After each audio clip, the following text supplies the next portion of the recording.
মোৰ কণমানি পৃথিৱীখনৰ অকণমানি ৰাজকুমাৰীজনী, আজি তোমাৰ দিন, তোমাৰ আটাইতকৈ হেঁপাহৰ দিন। বিশেষ গৰাকীৰ জন্মদিন যেতিয়া অলপ বিশেষটো হ'বই লাগিব, নহয় জানো? কিমান যে হেঁপাহেৰে ৰৈ থাকোঁ তোমাৰ এই দিনটোলৈ।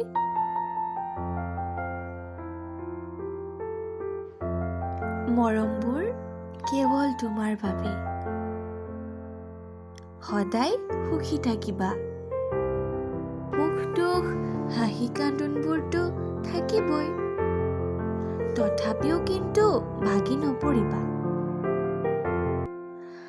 আকাশ চুব নালাগে বাৰু দিয়া, যি ইচ্ছা তুমি তাকেই কৰিবা। সুস্থ হৈ থাকা তুমি, সপোনবোৰে পূৰ্ণতা পাওক তোমাৰ। কবিতা ভাল পোৱা ছোৱালীজনীলৈ জন্মদিনৰ এগালমান শুভকামনা লগতে মৰম যাচিলোঁ।